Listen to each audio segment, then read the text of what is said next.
Hennythemoor. Everybody doing today, man? Hey, we were drunk trapping earlier. My brother landlord came in and showed love to the liquor store. But I'm doing my solo show right now, man.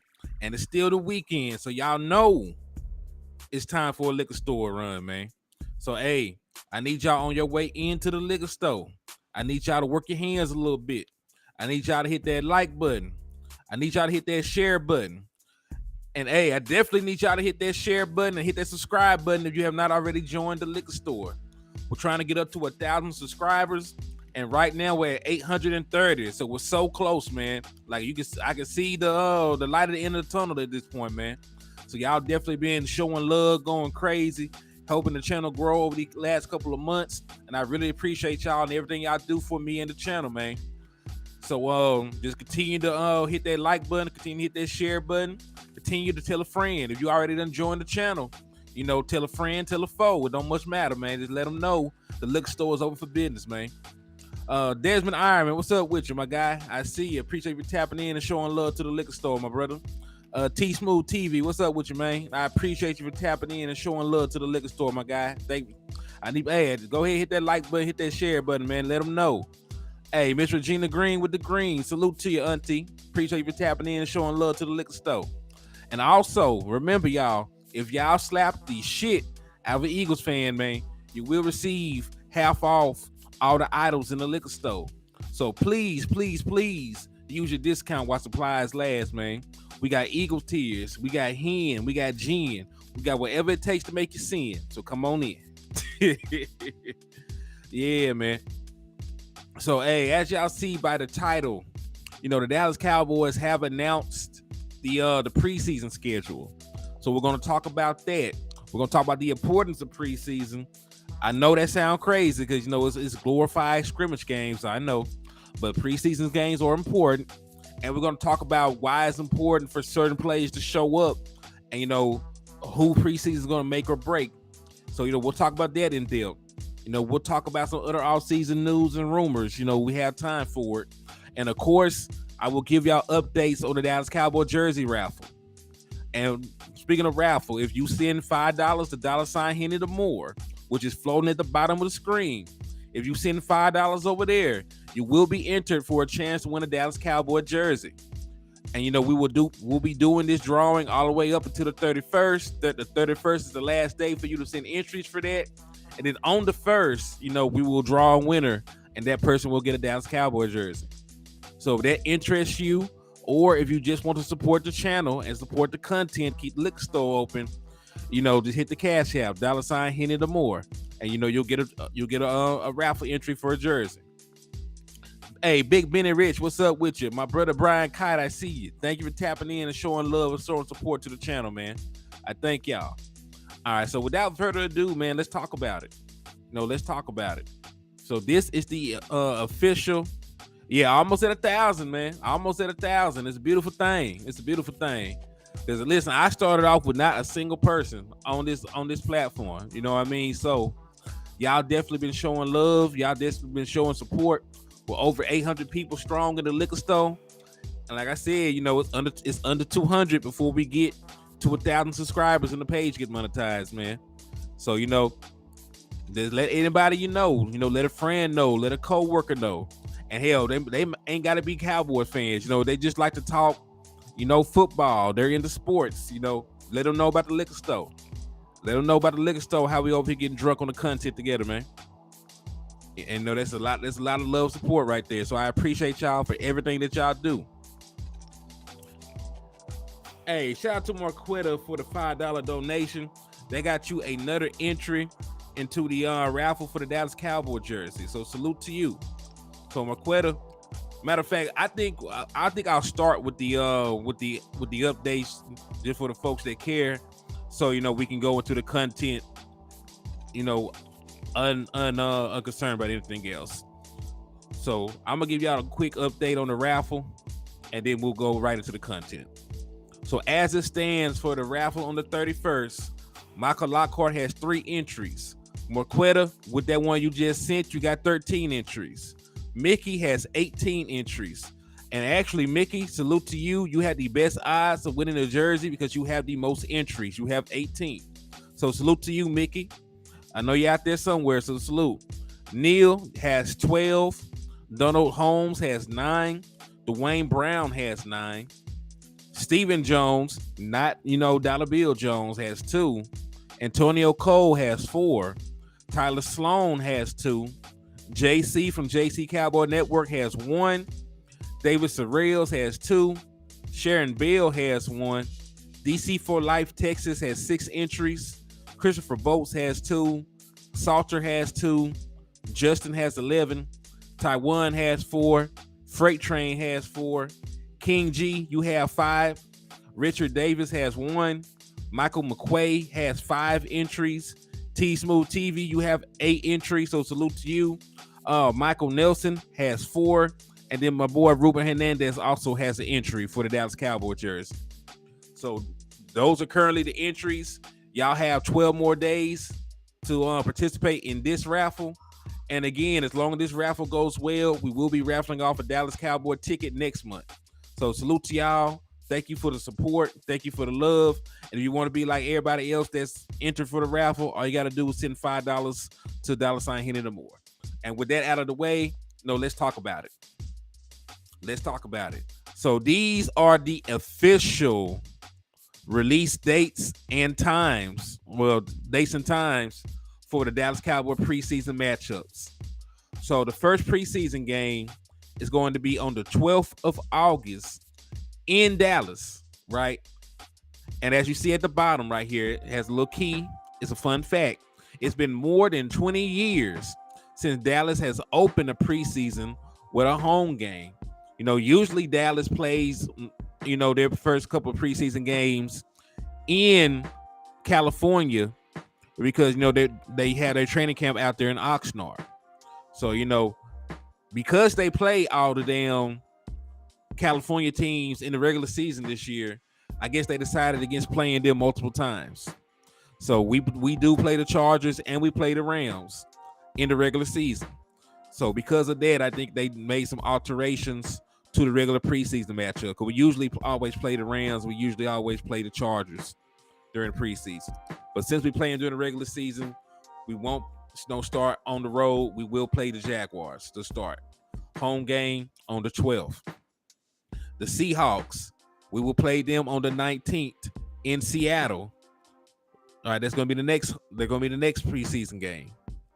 And then the final preseason game for the Dallas Cowboys, I almost called them the Oakland Raiders, but the Las Vegas Raiders. I will never get over that shit. The Las Vegas Raiders are going to come to AT&T Stadium, and that will be the final. That will be the preseason finale. So those are the 3 preseason games this season. We have official times and official dates now. And listen, I know that preseason does not count towards the win-loss record. I know that winning all your preseason games does not necessarily mean you will have a good season. However, I am here to tell you, as a realistic person, as a realistic observer of football, preseason is very important. It's not important to the overall win-loss record, of course, but it is very important in the development and scouting of players, especially, with these younger guys that are on the fringe of making the roster. Right? So I'm not saying that, if we win all 3 of our preseason games, Dallas Cowboys are going to win the Super Bowl. I'm not saying it's important from that standpoint, right? I want you to hear me out, right? The most important thing about preseason is seeing these young guys get on the field and seeing them play well. They can lose every single preseason game for all I care. But as long as the young guys that we expect to go out there and contribute for us, go out there and do just that, as long as they're out there making plays, if the young pass rushers are out there getting pressures and getting sacks, if the young offensive linemen are holding up in pass protection and are getting to the second level in the run game, if the young wide receivers are making a couple plays here and there and getting open, those are the things you want to see in preseason. It's really from a player to player observation and analysis of them. He said, bro, you must work from home. No, this is Friday, so I only work a half day. On Fridays, I work a half day. And then, every other day I work a full 9 hours. I'm not going to tell you what I do for a living because I don't want them to, I don't want to, just in case I ever say anything crazy on here, I don't ever get canceled. But yeah, I have a government job.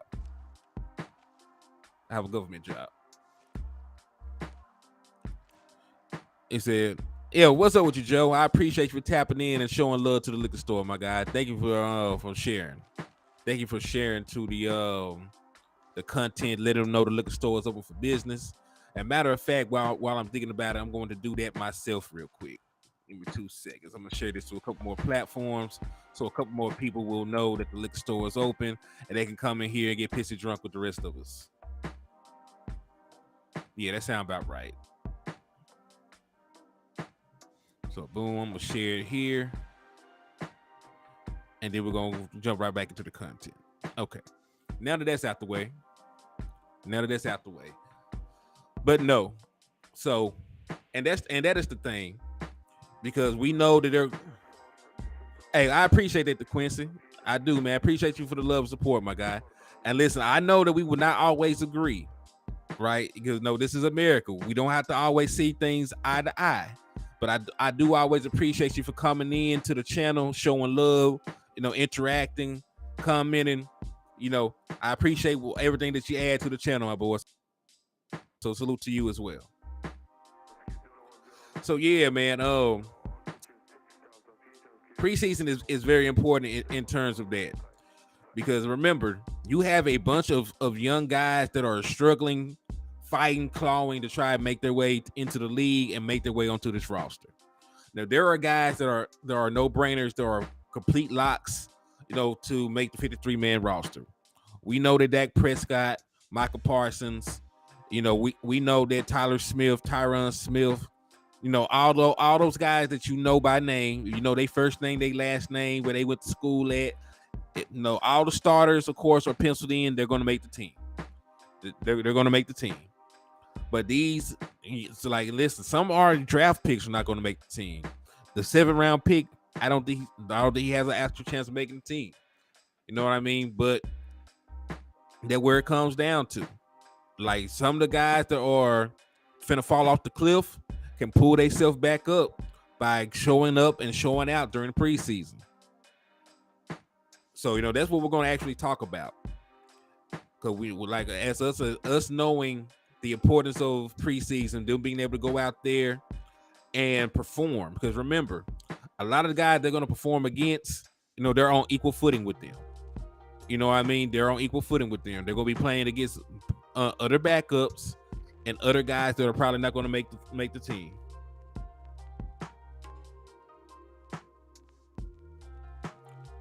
So, with that said, man,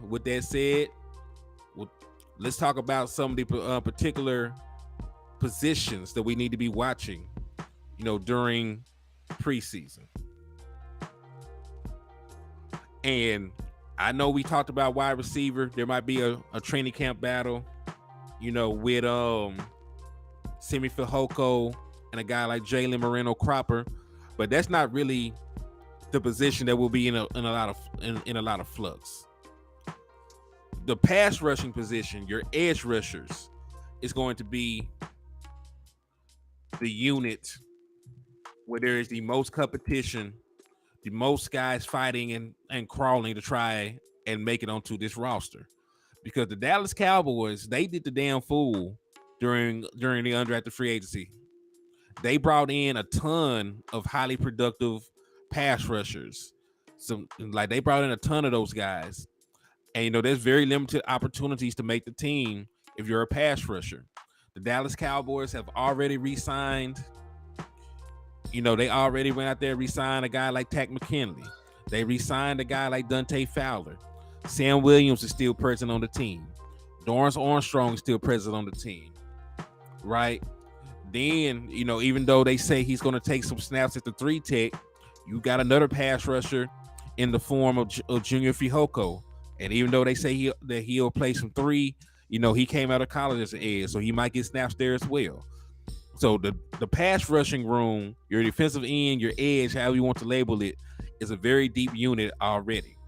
And then to add on to the stress of that, the Dallas Cowboys have brought in a plethora, that's a large quantity. They brought in a plethora of young, talented pass rushers with upside, right? They brought in Tyrus Wheat. As we all know, he had a 4th-round grade, played in the SEC at Mississippi State, improved as a pass rusher, every single season. Then they got guys like Isaiah Land. So let's take a look. We're gonna take a look in depth at the undrafted free agent pass rushers that we have, and we're gonna go into a little bit more depth about the roster battles. So bear with me as I get this information pulled up, and we'll talk about that, because I think that's the most interesting roster battle. Right, I think this is the most interesting roster battle out there. So let's take a look.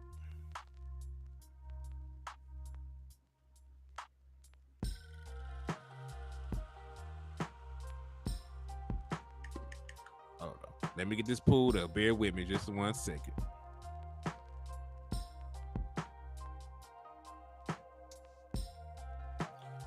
How many DNs will they have on the roster? That's a very good question. I am not entirely sure, but they got a ton of them. They have a ton of edge rushers.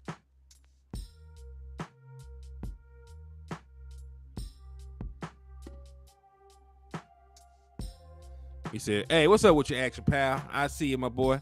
Thank you for tapping into the liquor store and showing love to the channel, man. I appreciate you for the love of the support, my boy."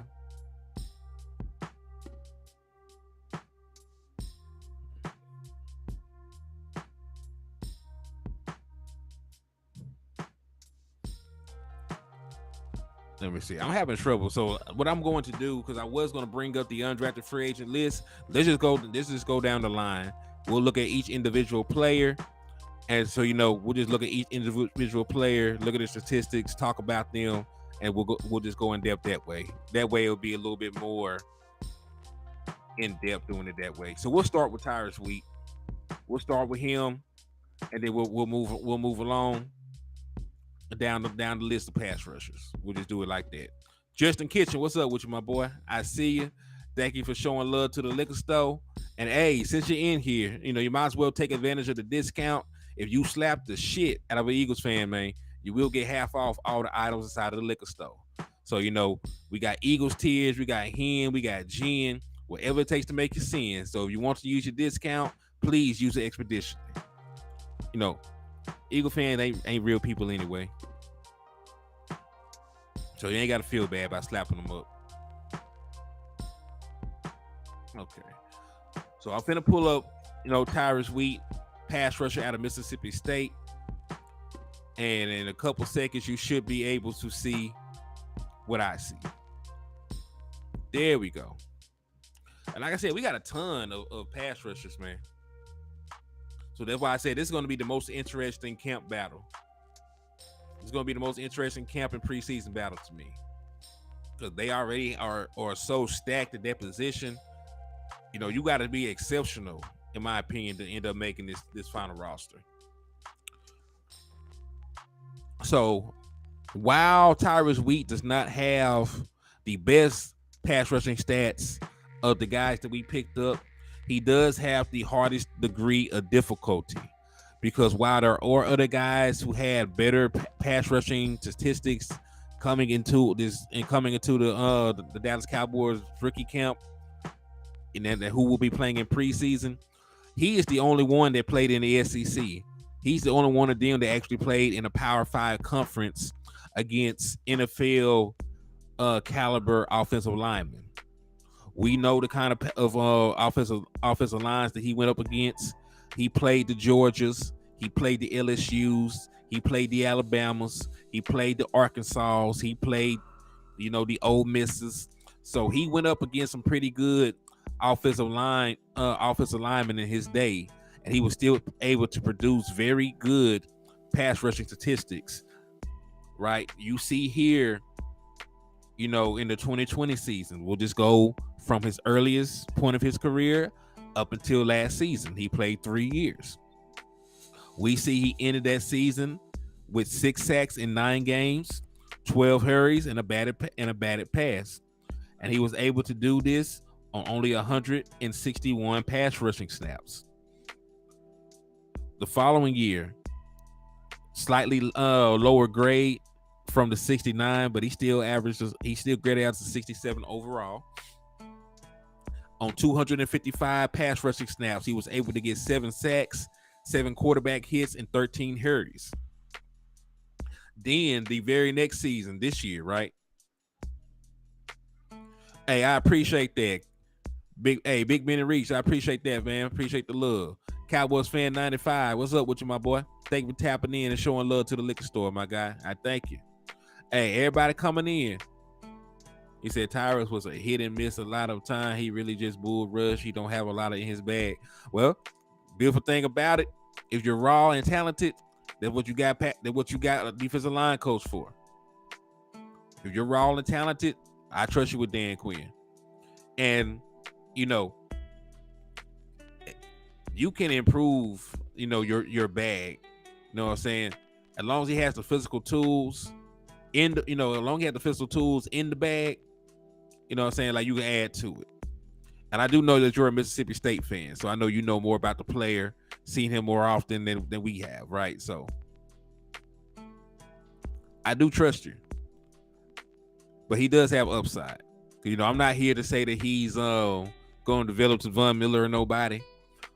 But as a raw prospect, you got to like that he is at least a guy that was able to get better year in and year out playing in the SEC.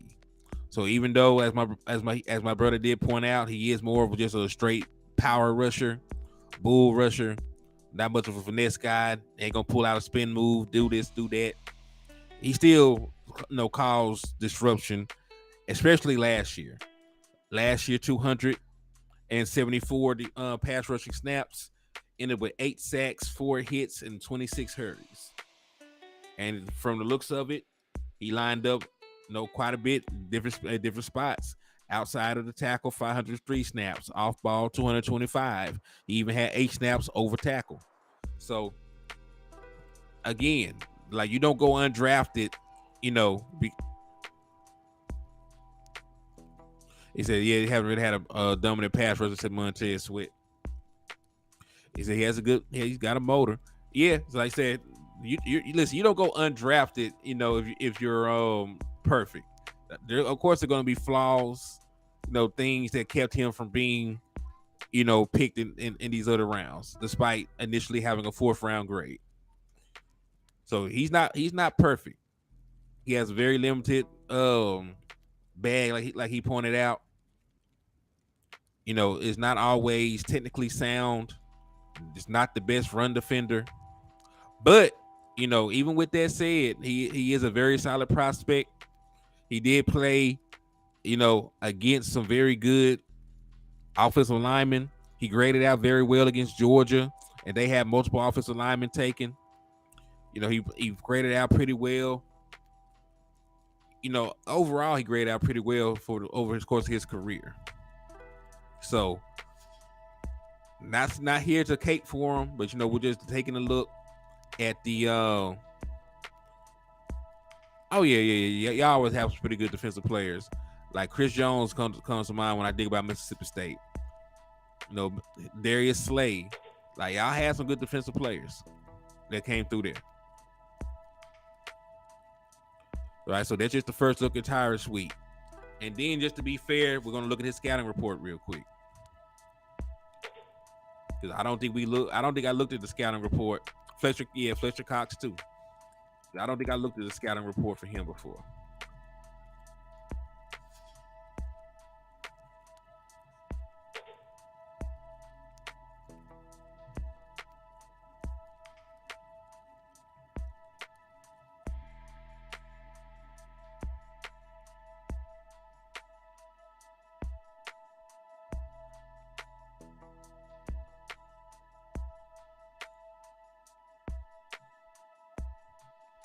Okay. So this is his scouting report, just in case you were curious about what they were saying about the boy coming out. So he showed it. So these are his strengths, because I'll read his strengths and his weaknesses from his scouting report. Showed initial quickness and good flexibility to dip and bend. Wheat has active hands and suddenness to his movements, demonstrating the ability to counter inside. He can move laterally and chase in pursuit. A tough, violent tackler with a non-stop motor. Wheat also shows good awareness with dropping into coverage. So they did drop him into coverage sometimes. I'm not sure. I'm pretty sure the Dallas Cowboys, with our defensive scheme, won't ask him to do that much. But at least it's on tape that he's done that before. They wanted to try and throw out an exotic look. And listen, I am never the kind of person that wants my pass rusher to drop in the coverage. I don't like when we do with the Marcus Ware. So I don't like that. But whatever. Wheat can be used as a rangy run defender inside, instinctive when it comes to locating the ball with the quickness to get to it before blockers can react at the second level. He's flexible enough to bend the edge, and he's at his best when he can use his quickness and change of direction abilities to counter back inside. While he has the flexibility to dip and bend under tackles, what makes him truly dangerous is his ability to counter. Has enough twitch and speed to make an impact coming off the edge as a third down specialist. All right, so they have some pretty decent things to say about him. So, of course, oh yeah, I be forgetting about Jeffrey Simmons. Yeah, y'all have had some good ass defensive linemen come out of there. All right, so with everything, right, I will give you the good, the bad, and the ugly. So these are what they consider the weaknesses inside of his game. Because he's a bit stiff as an athlete, a transition to 3-4 offensive lineman might be a stretch. So pretty what they're saying, they don't think he's a good enough athlete to play in a 3-4 defense. So, he would have to be relegated to a hand in the dirt 4-3 defensive end, what they're saying. Wheat is so eager to get upfield that we often abandon responsibilities against the run. Right? So, again, we're trying to stop the run this year. If you can't really play it against the run, I don't want you on the field. But, hopefully, if he just more technically sound and not, if he just actually does a job out there, there might be something you ain't got to worry about. He is short for the defensive end position and lacks the ideal length to compensate. A second slow to react to screen and misdirection plays. So there you have it. He's not the ideal size and he's not the ideal athlete. So that is one of the reasons why he failed. And like they said, like he sort of freelanced. He sort of freelanced from time to time. So yeah, so that is the Pro Football Focus grades on Tyrus Wheat, and we also went ahead and read off, his scouting report. So moving along from him, the Dallas Cowboys also picked up another very interesting prospect, and he is a edge / linebacker / end, whatever the hell you want to call him, right? Because they have so many designations and titles for him, now it's whatever. But they're similar players. Like they're gonna rush the passer at the next level, so it doesn't really matter what you label them. So the next guy we will take a look at is Darrell Johnson out of Liberty, and he is a very, very interesting prospect. And honestly, because of his and Isaiah Land's versatility, I think that they have better odds of making the team over a guy like Tyrus Wheat. Though Tyrus Wheat is not really a guy that you want to play linebacker for you. He's not a guy that you want to cover. He is strictly going to be probably a defensive end at the next level. Whereas a guy like Darrell Johnson, his athleticism and body type is similar to a guy like Micah Parsons. Not saying that he will play like Micah Parsons, but if you're talking about a guy that can be a chess piece, who's versatile, can do this, that, and the third, Darrell Johnson is somebody worth looking into. So let me get his stuff pulled up.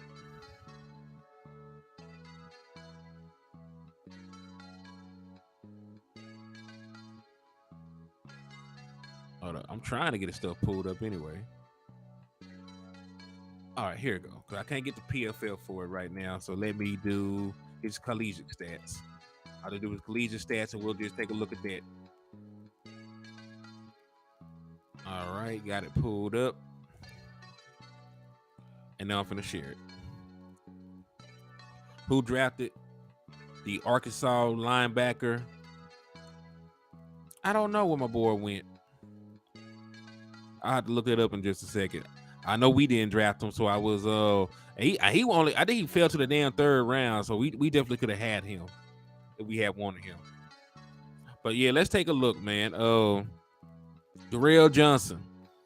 So for his career at Liberty, he played all 3 years at Liberty.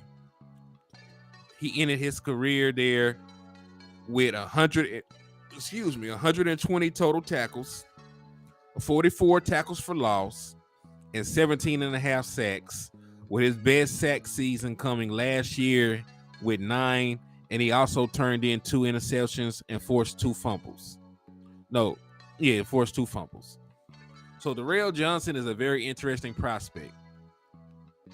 I think it was Denver. But hey, shout out to him. And listen, y'all remember me saying I didn't necessarily think that he should have been a first round pick. And a lot of other people had the same idea as me because his ass show failed. Not to say that he did not have ability, but he only, played that position 1 year. So, you can't really take somebody, with a top 30 pick and you only have 1 year of production from him, Glad he in the NFL though got a chance to earn, to play the game and earn some money. But yeah, Darrell Johnson is a very interesting player. If you look at his overall skill set, they have him listed as 6'4", 235 pounds. So like he is a guy with some length, some versatility. He could be utilized as more than just an edge rusher. He is a guy that you have a little bit more flexibility with. You can line him up as a linebacker and bring him. You can move him around the defensive line. You could pair him with a defensive end and let him rush off the opposite side of him. So, Darrell Johnson, I think he fits more into the prototypical mold that Dan Quinn looks for more than a guy like Tyrus Wheat does. So in terms of Tyrus Wheat actually be able to make the roster, Tyrus Wheat is going to have to go out there in preseason, and that's why I say preseason is important. Because I can see the coaching staff's vision for some of these other players more so than I can see for Wheat. So Wheat will have to go out there and ball, just to get onto the team. He will have to have, more sacks, more pressures, more tackles, more hurries than these other guys to even be considered for making the final roster. Because even, if they don't outperform him in preseason, I think that, Dan Quinn has more of a plan for these guys. I think Dan Quinn could muster up some stuff. And to be fair, there are going to be a lot of vanilla offenses and a lot of vanilla defenses during the course of preseason. Like there might be some exotic looks. Hey, shout out to Mickey for the $20 donation. They got you 4 more entries into the Dallas Cowboys jersey raffle. So salute to you. And Mickey, just to give you a quick update on where you stand with your 4 entries, you now have 22 entries into the Dallas Cowboys jersey raffle for the 31st. So you have the best odds of winning the Dallas Cowboys jersey. So salute to you, Mickey. I appreciate you for the support, rocking with your boy. And if y'all want to be like Mickey and improve your odds of getting a Dallas Cowboys jersey, just hit the Cash App as $Hennythemoor. And I appreciate y'all. Hey, happy Friday to you too, Mickey. I appreciate that. I'm glad you brought him up, Jay. Cause we're gonna actually get to him in just a second. We're actually gonna look at Isaiah Lynn right after we look at Darrell Johnson. I had to bring up Darrell Johnson first though, because I seen him firsthand against my Arkansas Razorbacks, and he popped off the film. He made plays. He sacked my quarterback. So I'm happy the Dallas Cowboys got him. You know what I'm saying? If you're good enough to whoop up on my team, I want you on my college team. I want you on my professional team. That's the way I feel about it. You know what I'm saying? I am a diehard Arkansas Razorback fan, and I seen him get off against my Arkansas Razorbacks.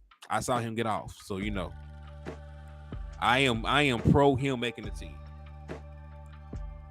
But real quick, let's take a look at the Real Johnson's draft profile, and then we'll move on to the boy Isaiah Land.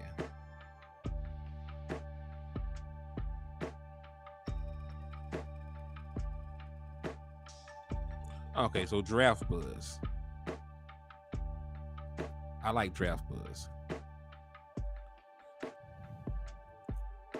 Okay. So these are the pros and the cons for one Darrell Johnson, according to Draft Buzz. And y'all know this is the site that I usually use to look at my prospects. I like them because they also have a comparison chart for where they have people ranked compared to other outlets. So it's always cool to look at that. Hey, we ain't finna talk about that, Jay. We ain't finna talk about that, boy. But yeah, Will Rogers ain't bad, man. So tell me, did Will Rogers come out this year?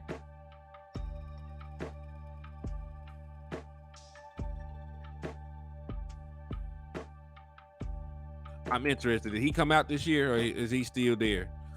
I think Will Rogers has another year.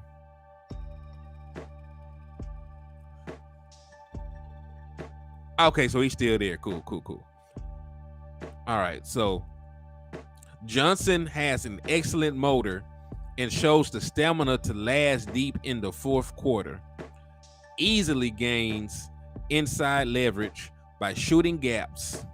His spin move is already NFL caliber, and Johnson displays a very good motor. He has the quickness and flexibility to consistently dip and bend around the edge, offers some versatility, rushing from a 2 and 3 point stance with the playing speed and stand up in space. Flashes strength as a bull rusher, and his energy doesn't plateau. They talking that good shit. Okay, they made him sound phenomenal, and he looked phenomenal against my Razorbacks. So I listen. I seen him wreak havoc against an SEC team. So I'm not gonna poo-poo on his stats because I actually seen him play well against a Power 5 team with my own eyes. All right. Johnson shows impressive speed and overall athleticism when moving laterally in pursuit as a run defender. So these are his weaknesses.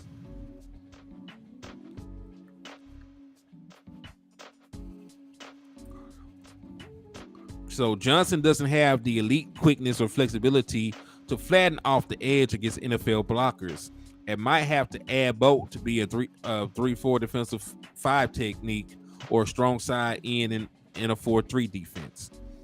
He lacks ideal length for an edge rusher, and he be on the small side for the interior with a little more room on his frame to add weight.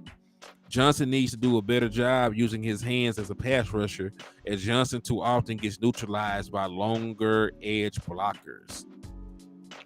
So again, even if you have great things that you do that pop off of the tape, he could come out after this year second best. Yeah, you get dinged if you're not a mobile quarterback anymore. But if he has a good combine, if he runs about a 4.5, 4.6, 4.7, he might survive. Jose Banks, we're good with you, cuzzo. Thank you for tapping in, showing love to the liquor store, my guy. Hey, man, go ahead and hit that like and share button for your boy, man. Let them know the liquor store is open, and I'm actually use your hands a lot. But, man, go ahead and slap your Eagle fan while you're at it, man. I'll give you a fire-ass deal on all the bottles inside the stove. You go ahead and do that, my boy. But thank you for tapping in and showing some love and support, my man. I appreciate that. All right, so, again, if you're an undrafted free agent, regardless of if you had this grade, that grade, whatever before, there are obvious reasons why you did not get drafted. 9 times out of 10, you do not have the ideal physical skill sets to make it in the NFL in the eyes of the scouts. In the eyes of the scouts, you usually do not have the ideal size, or you did not play ideal competition, so it did a lot to your draft stock. Right? So again, he did not play at a Power 5 school. He played at Liberty. He had some questions about his size and his ability to hold up at the second level, but his overall production on the field, warranted him getting an opportunity on this team. Right? It warrants him getting an opportunity on this team. I mean, you never know. You never know. So he may be, he may not.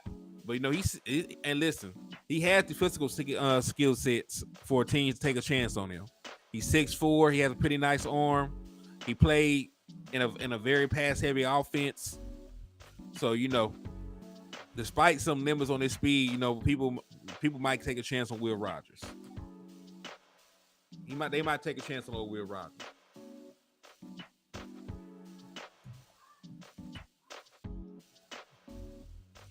But yeah, so like Darrell Johnson, he has his warts. Yeah, he ain't no dad. Yo, hey, what's up with you, Choctaw? I see you, my boy. Thank you for tapping into the liquor store and showing love to the channel, my boy. I appreciate that. But yeah, so like, listen, all these kids are gonna have some warts, but they all have similar warts.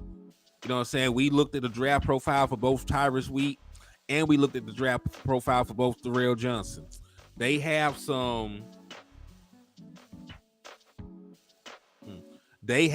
very similar weaknesses in their games. Right? They have questions about their ability to have they have questions about their physical ability. That's why they end up being undrafted. But in terms of body style, I think Darrell Johnson has a better chance of making it on the team, just based on the kind of player that Dan Quinn likes.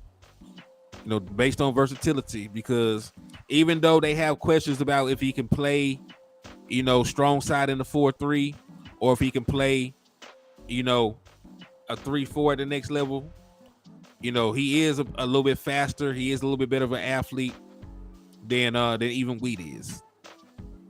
But, something that was thrown out there, Isaiah Land. What's up with your JC Cowboy Network? I see you, my boy. Thank you for tapping in and showing love to the liquor store. And hey, what time is the lounge opening up tonight, man? Let me know. Imagine giving up a 3rd and 30. Oh my, yeah, that's horrible. Horrible. But they did that. They did that goofy stuff, and I'm glad they did. Ruined their Christmas.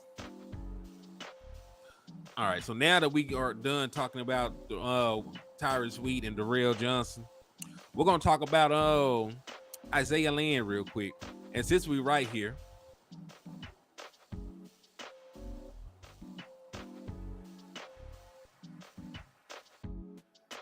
we might as well start with Isaiah Land's draft profile, and then we'll move along. We'll move along after that. So this is Isaiah Land, ran a 4.62, 6'4", 236 pounds. Last year, he had 7 sacks. He had a forced fumble, 22 tackles, 19 were solo. And let me see if I can get a better look at his stats.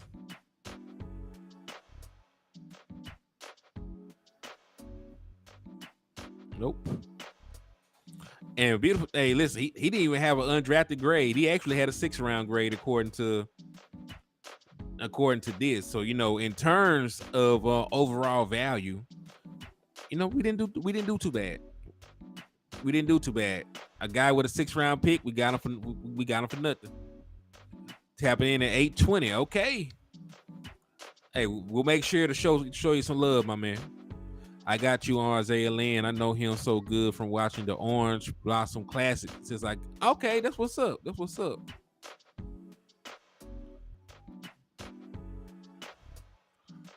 Yeah, Isaiah Land hard though. So let's just take a look. These are his strengths, and then I'll give you the good, then I'll give you the ugly. Combines very good instincts with above average reaction skills. Almost always finds the ball in traffic. Land has good quickness and an excellent understanding of angles, often beating blockers to the spot. Made Bruce Feldman's freak list, ranked number 64. Coach Willie Simmons says he loves Land's motor and his toughness. Land, now 6'4", 225, clocked a 4.6 40 this offseason, and Bride jumped a 10.9. His L drill time was a 6.7. He also bench pressed 375 and squatted 600 pounds. So he's a hell of an athlete, what they're trying to say. He handles misdirection well with quick change of direction ability. Comes downhill quickly against the run when Land has an open lane. Looks the part, good height and a thick muscular build. Long arms, good overall athleticism and straight line speed. He's ultra aggressive and plays with a non-stop motor and has the instincts and closing speed to find the ball and meet the ball carrier quickly. Shows toughness to get under the pads of tackles to bull them, club them upfield to get the inside lane, or fight through blocks for a secondary rush when passer steps up. So from the sounds of this, they're making it out to be like the boy is a very tenacious pass rusher with some very good physical abilities. They say he got ideal length, size, and strength. Right? At least that's what they say. Right? They said a bunch of good shit about him, but they said all this good shit just for him not to go get drafted. Right? So let's see what they got to say negatively that might have actually caused him to fall. His lateral agility and burst often get him in position to make big plays, but Land takes questionable routes to the ball and struggles to avoid blockers when in pursuits. He'll also need to be covered in the run game, more of a wheel than a Mike in a 4-3 alignment. Land lacks elite traits in the pass rush and will need to develop a counter move. Okay, so see, the things that they say negatively about him or some things that I'm not really concerned about that. I knew coming in here, it was way more important for him to be a pass rusher than a linebacker anyway. We know that he's not going to play over, Damone Clark. We know he's not going to play over Overshown. We know he's not going to play linebacker, over even a guy like Devin Harper, Leighton Van Der Esch. And then when you talk about the hybrid guys like Donovan Wilson, who plays in the box as a safety but plays a lot of linebacker, in a sense, or a guy like Kirsch who has the green dot. We knew that. So that's not even a concern. On this team, he just had to get better as a pass rusher, right? Because he'll play like a Michael Parsons role. They're moving around the field. They'll sit him after the quarterback. They'll blitz him. They'll do different things like that with Isaiah Land. So again, Isaiah Land is going to be more of a chess piece on the overall chessboard of the defense than he is a guy that has, a mapped out role. They'll put him where they feel they can put him to be successful. So the fact that he is not really going to be a Mike, we knew that. He wasn't going to be the Mike no way. He wasn't going to be the Mike no way. You know what I mean? And, coming here, he's going to be with Dan Quinn, who was one of the best defensive line coaches in the damn league. Dan Quinn is a guy that's hands-on with the defensive line, especially in training camp, especially in the offseason. He's out there working with these guys a lot. He puts a lot into it. So if he needs to develop as a pass rusher, like hell, that's what Dan Quinn here for. Like, we believe Dan Quinn can help Monty Smith with his pass rush moves, right? We believe that. So, hey, what's up with you, Stephen White? I see you, my boy. They were tapping into the liquor store and showing love to the channel, man. Hey, so I appreciate the love and support, my guy. Hey, facts. JC said it's like talking to family when it comes to the chat box. Yeah, man. Yeah, it definitely is, man. It definitely is. Hey, Neil, what's up? He said, my boy Neil came in hot. He said, I slapped all the horse shit off the mouths of non-Eagle fans before stopping in. You get a free keg then, my boy. You get a free keg. You get a free keg, my guy. So thank you.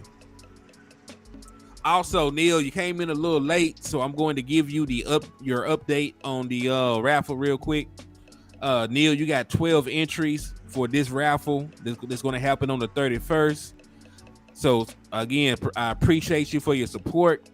And if y'all want to be like my boy Neil and improve your odds of getting a jersey, y'all know what to do. It's at the bottom of the screen. But yeah, I just want to give you an update since you have some entries in. I want to let you know your standing, how many you got. And again, y'all got 12 days before we shut the raffle down. Also, if y'all have not heard from S.A. Richburg, I haven't heard from the man. So we're gonna have to probably re-raffle that other jersey. I'm trying to be fair because he did send. He had like 10 entries, so I'm trying to be patient. But we don't hear from him soon. We'll go ahead and just raffle that one off to one of y'all because y'all sent a bunch on that last raffle, especially because it got shut down and opened back up. So there were a lot of entries in that one. So I'll just raffle it off again. Of course, I'll just hit the button again. I got all the entries in from last time, so we'll just select another winner.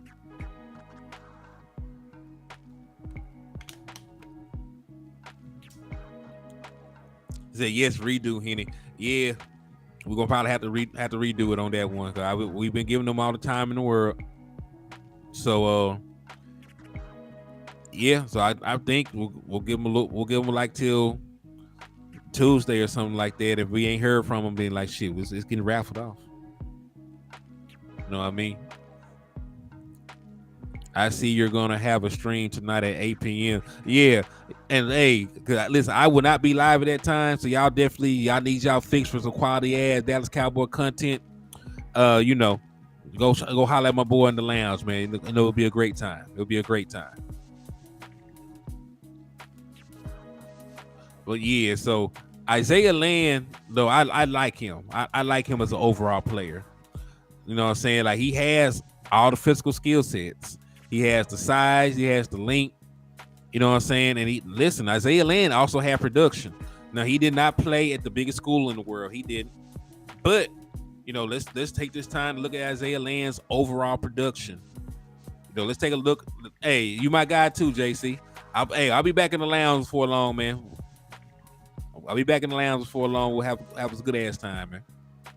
But yeah, so let's take a look at Isaiah Land's overall production. So, that is what has me sold on him, because you always got to take it as a rule of thumb. If you play at a small school, you have to be dominant, right? If there are questions about the number, if there are questions about the guys you're going up against, then you need to dominate them. You need to look like a man amongst boys when you compete against those guys. And damn it, Isaiah Land did that. Like Isaiah Land went crazy on them boys, man. He went crazy on him.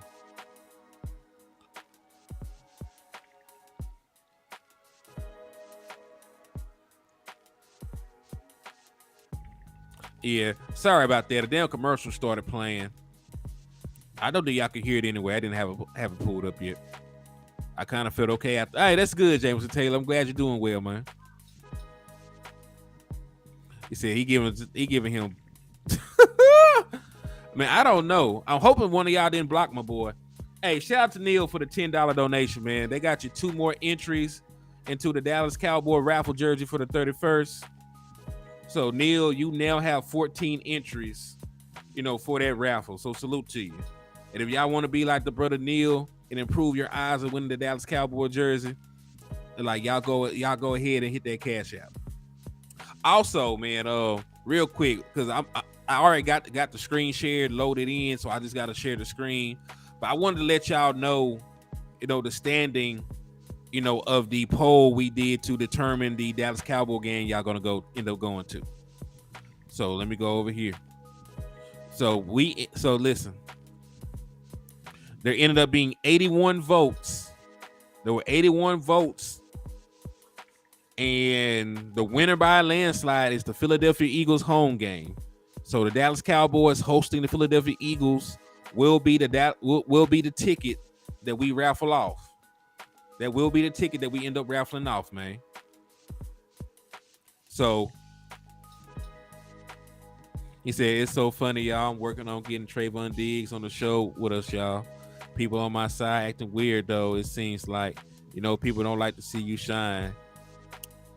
Man, forget them folks. Hey, forget that shit. If they for you, they'll be for you, my man. They say don't force nothing. Don't force nothing. If they really got love for you, they want to see you be successful, man. They'll go the extra mile for you. So don't worry about that. But yeah, man, like in terms of that, we're gonna raffle off a home game ticket to the Philadelphia Eagles, and I think I'm going to do it in tiers. I want this to be a big raffle. It'll probably extend over the course of 2 months, because because the way we're gonna do it, we're gonna raffle off seating. We're gonna raffle off a seated ticket. We're gonna raffle off a ticket with a seat attached to it. They'll be the main prize. Second place winner is gonna get a general admission ticket to the same game. So even though you won't be able to sit, you can go to the standing room area and you can go to the game, right? And then the third place winner is gonna get a PlayStation 4. So that's how we're gonna do. That's how we're gonna do that raffle. We're gonna start that one on the 1st of June, and we're gonna run it until the 1st of August. So yeah, this gonna be the way we do it. We're gonna run it for 2 months. First place winner will get a ticket for a seat in the Dallas Cowboy game for the Eagles. Second place winner will get a general admission ticket, so you can go to the standing room area and cheer with the rest of the lunatics. And then third place winner is gonna go win a PlayStation 4. It's not Cowboy themed or anything. It's just a PlayStation 4 that I don't need anymore. And yeah, of course, y'all can go buy you Madden or some shit like that, and play as the Cowboys. So I think that's a damn good raffle. Some damn good prizes. So I do say so myself. So that'll be a $10 entry for that. But prizes: first place, seated ticket. Second place, general admission ticket. Third place, PlayStation 4. And there'll be a $10 entry, and that's going to start on the 1st of next month, and it'll run to August the 1st.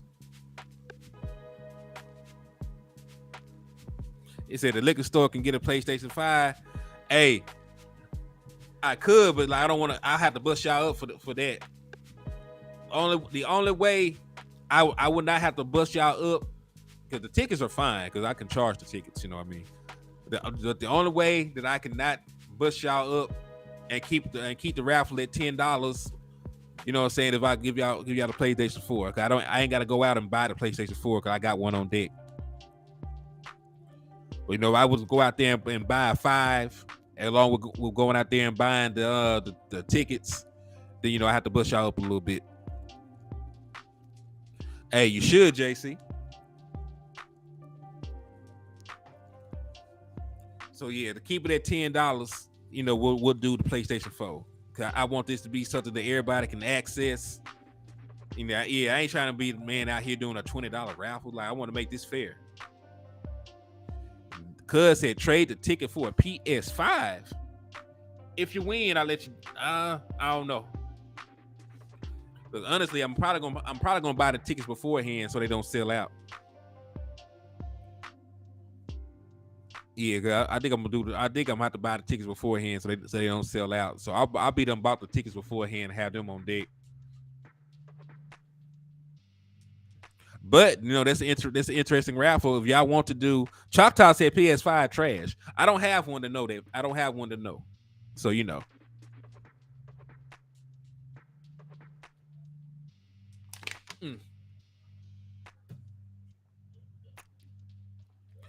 Tariq Saline said he's just kidding. But hey, listen, as long as the raffles, make sense, as long as y'all continue to support them and they turn a profit, I will continue to do raffles. So hey, Just like y'all been supporting these jersey raffles, and it enabled us to do a raffle for some tickets. If the ticket raffle goes well, then we might be able to raffle. We might be able to raffle off a PlayStation 5 if y'all down for it. But y'all gotta support it. So tell a friend. Tell a friend to join the channel, and then also tell a friend to support the raffle when they get over here. Because the more that y'all support it, the more that I can do for y'all. I have Xbox and PS5, but Xbox is where it's at. JC Network has stopped me from playing games, though. I know, man. I know, because I used to play all kinds of games, but I can't spend 4 hours on God of War and then turn around and give y'all content. Oh no, this is my wife calling, so y'all bear with me. I'll be right back.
All right, y'all.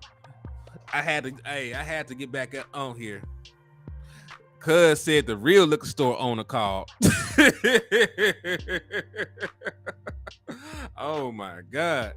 Hey, she said hi to y'all too, man. She wanted me to tell everybody in the liquor store. She said, "What's up?" By the way.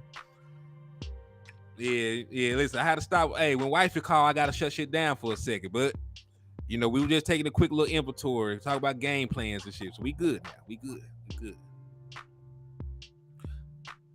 Hurry up and bite. Hey, I need that damn sound bite. Yo, Hoodlum, what's up with you, my boy?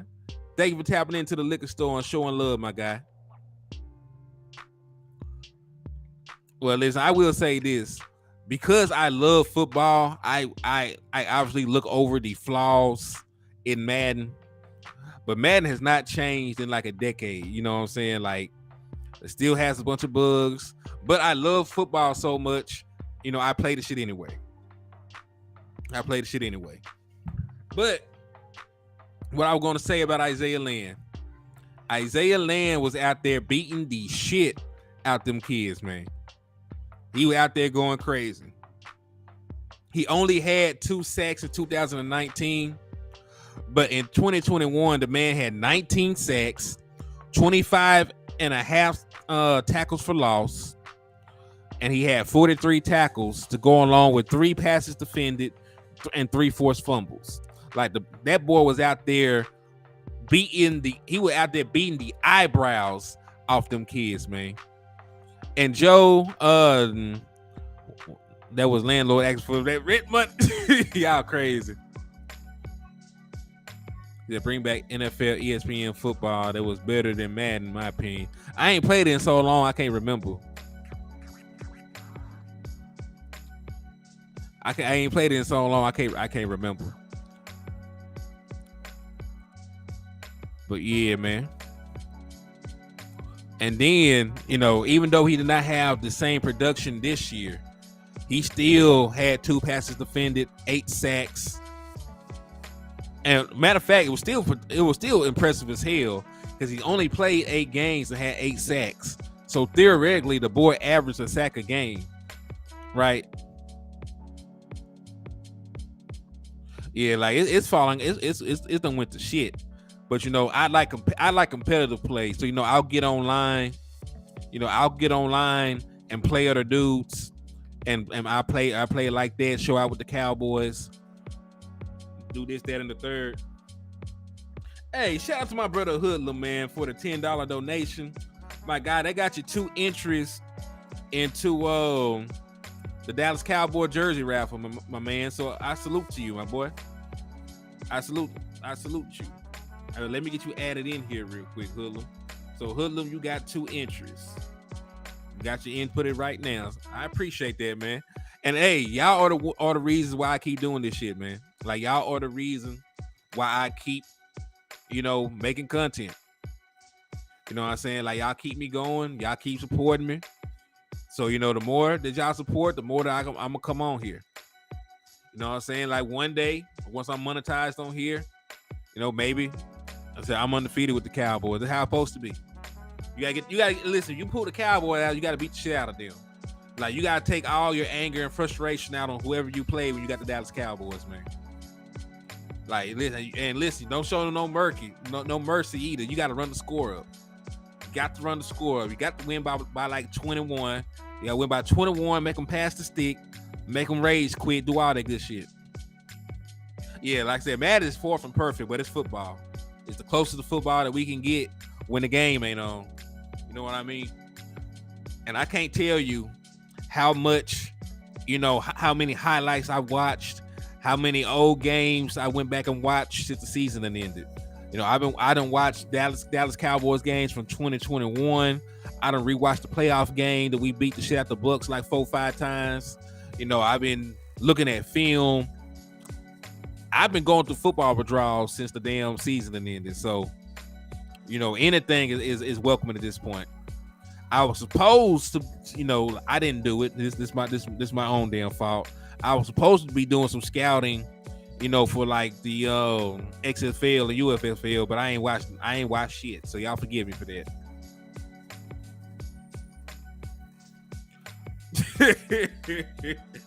Devon, the dude. Oh, Devin, the dude. Okay, I get it. Said his ass.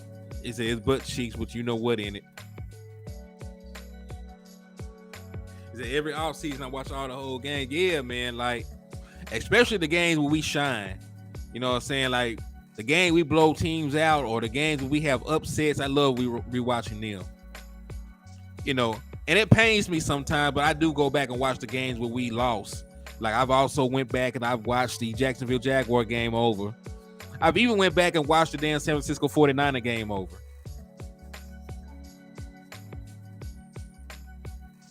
He said, "Stop lying." Hey, man. Hey, I still like Madden. Like, listen. I'm also somebody that used to play the old Son of the Hedgehog games where if you ran too damn quick, like the damn camera would change. You couldn't even see your damn dude no more, and you could fall through the stages and shit.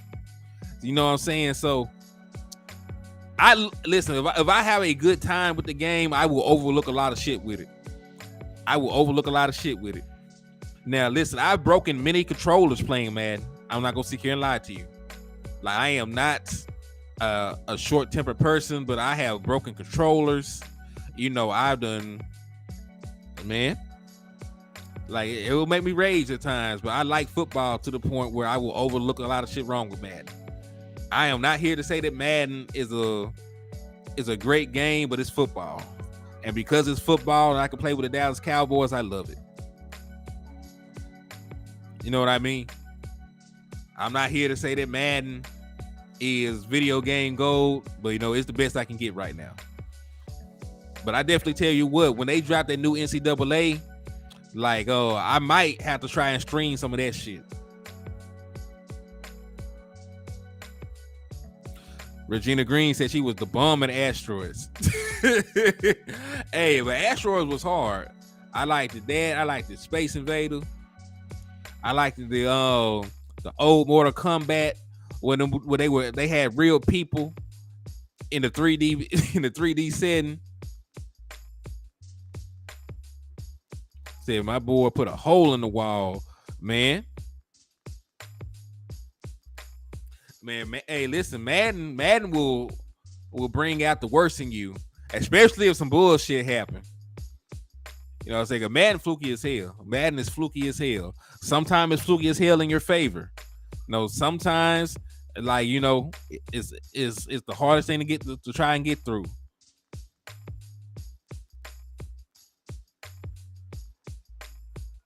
He said, I have to, Henny. I got an Irish temper, and if I throw more than one interception in a game, I can't promise the controller is safe. I promise you, man. Especially if it was a fluky ass interception, like you go up and try and aggressive catch the ball, and it bounce off your guy's hand, go 20 yards back, and the safety pick it off or some bullshit. Like, I be hating that. He said, I played Madden since 1995. Defender was nice. That it was. All right. But yeah, like Isaiah Land, though, just to slightly get back on topic, before I then had a flashback to some of the time that Madden pissed me off. So, but just to put it into perspective, like the overall production of Isaiah Land says that he's going to make the team. Man had 42.5 tackles for loss.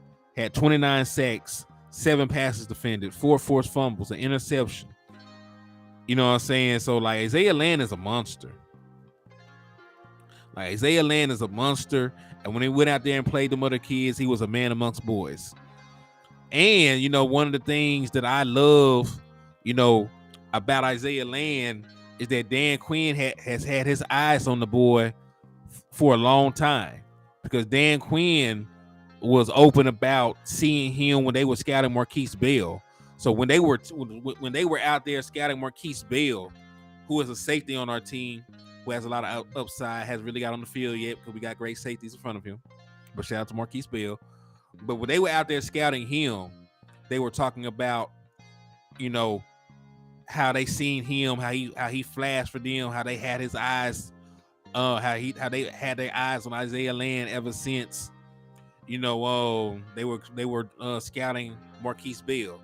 So the fact that Dan Quinn has wanted this man for over a year and finally has a chance to get his hands on him, I feel he said he a monster till he played JSU. Hey, so I got a little nephew that destroyed 2 TVs. That shit crazy, man. That shit is crazy, but that just shows you the competitive nature of football.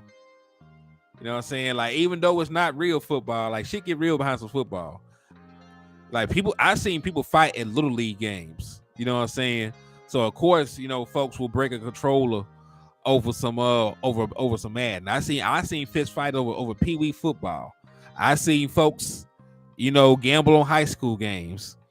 I seen all kinds of shit. I seen friendships end over college rivalry games. Like, I seen all kinds of shit. Like, football is powerful as hell. That shit about as strong as heroin. So, it doesn't matter if Madden is not real. Digital football, man.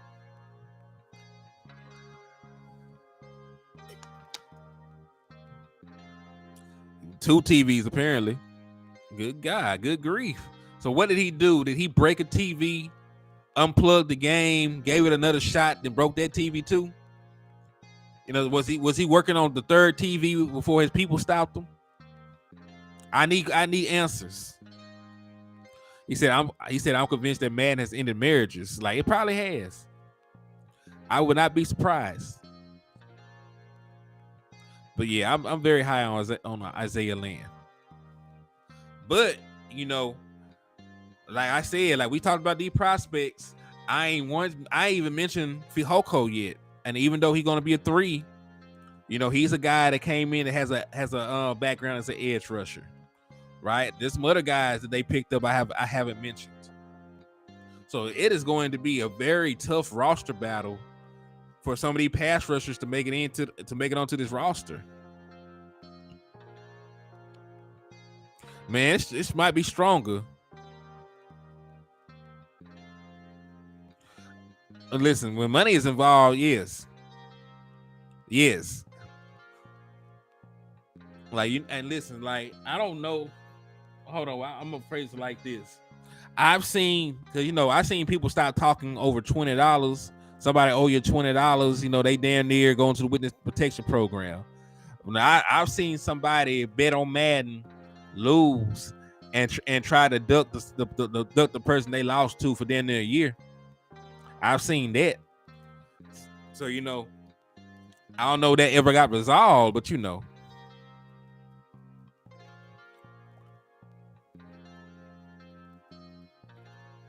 He said playing Mario Brothers games so much I grew up hating turtles. But yeah, when you just think about, man, my sister Hawk collared him, and he been okay since. We got some battles and competition in the building this offseason, Henny. I like it though. Listen, pressure busts pipes, but it also makes diamonds. And you know, another cliche that people like throwing around that also holds true though. They say iron sharpens iron. So when you have these camp competitions, and all these guys got upside. Tyrus Wheat has upside. You know, Darrell Johnson has upside. Isaiah Land has upside. You know, if either one of them that actually makes the 53-man roster, like, you know, they can probably come in and contribute here and there. They might be able to grow into somebody that can become staples in the defensive line rotation. You know what I mean? But you got to get to that point. And, you know, you won't know what you have. Like, you know, you won't know what you have even in practice. You know, you won't really know what you have in a player until they actually get out there on the field and play against other, you know, similarly skilled players, right? Because when in preseason, they're going to be trying to make the roster. They're going to be playing against other players that are trying to make the roster. So they'll be playing against similarly skilled, you know, competition. So, you know, if they can go out there and produce against them, then, you know, they might be able to have a chance to crack the rotation at some point. You know what I'm saying? So that's why I say when you have this many, when you're that deep in a position, that's why preseason is so important. You know, I'm bringing this all the way back around to what we came in here talking about, because we're talking about these camp battles because preseason is going to be going on. They're going to have 3 opportunities to go out there and show that they are deserving of a roster spot.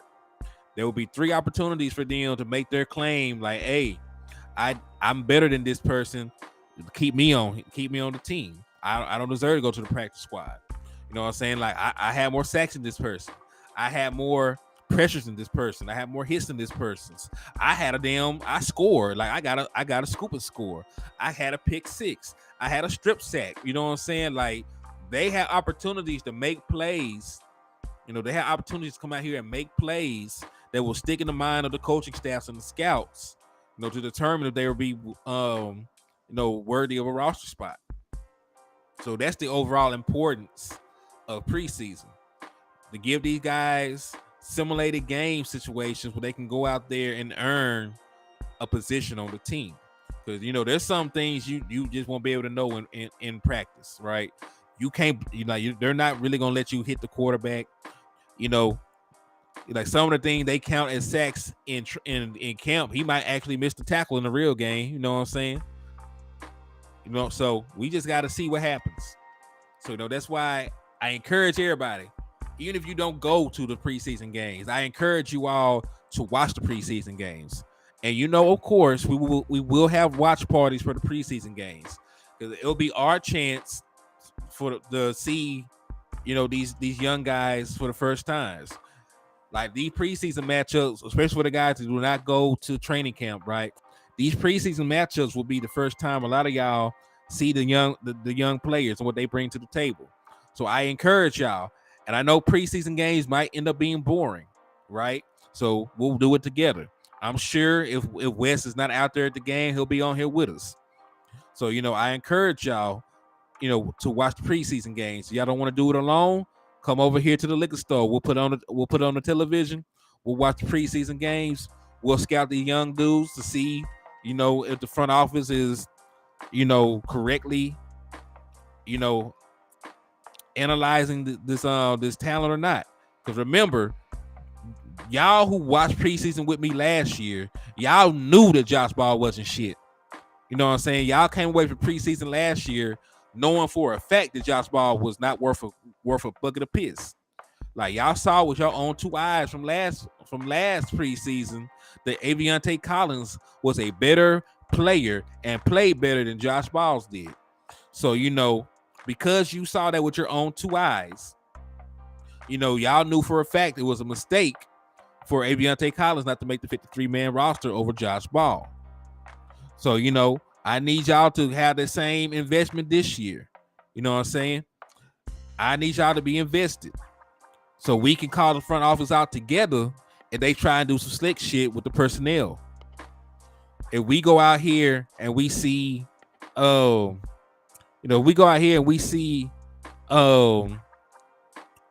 Cropper go crazy, right? He go out there, he got like 2 or 3, 4 touchdowns in preseason games. And he don't make the 53-man roster over a guy like Simi Fehoko, and Simi don't go out there and do shit. I need y'all to help me call him out on that shit. And we go out here and we see somebody like TJ Bass play better than Asim Richards, but it's Asim Richards that make the 53-man roster, or vice versa. Let's say Asim Richards balls and goes crazy and TJ Bass don't do nothing, and then TJ Bass the one to make the roster. I need your help to call him out on that bullshit. So, that's why preseason is important in my opinion. I'm not sure if DeAndre at the free agent will make the 53, but just flipped all the practice roster spots. Facts. I can see that too. But listen, we really do not have the time, because we spent that entire time just talking about the pass rushers. We looked at them. We talked about their numbers and their college production. We talked about them having a camp battle. We have not talked about offensive line battle like Asim Richards and TJ Bass, right? That's an offensive line battle in of itself, and we have not even touched on it yet. So, we'll talk about, we'll come back. We'll talk about this a little bit more in depth at a different time. I'm finna go ahead and shut the doors to the liquor store, take inventory, get my life together real quick. But, y'all tune in. Next time the liquor store opens, make sure y'all turn your notifications on. If you turn your notifications on, y'all will know every time the liquor store opens is those, and y'all can come on in here and get those. You know what I mean? So thank you for the love, the support. On the way out, continue to work your hands a little bit. Continue to hit that like button. Continue to hit that share button. Continue to hit that Cash App to support the jersey raffle. $5 to $Hennythemoor will get your jersey entry. And please, continue to let people know. We're trying to get up to the 1,000 subscriber mark. We're at 831 right now, so somebody has subscribed, since the show been going on. So salute to y'all. Thank you for the love and the support. I thank y'all for that.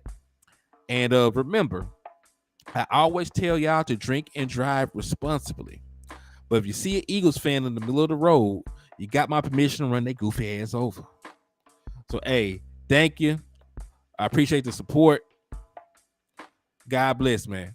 He said, boss must be on her way. Mine calling me now. Hey, she is. So, I'm going to make sure everything is in order. And, we're going to have some quality time. So, I'm going to get out the liquor store. I'm going from shopkeeper mode to husband mode. So, I got to, I wear many hats in my line of work. I'm an inspector at my job. I wear that hat. I'm the owner of the liquor store over here at HDM Sports. I wear that hat. And then, of course, I'm Pappy over here at the house. So salute to y'all. Appreciate you for the love and support. And I'll get at y'all later. Peace. Hey, appreciate it, JC. And hey, y'all make sure y'all show my boy some love, man. He'll be going live pretty soon. So y'all make sure y'all go into the lounge, man.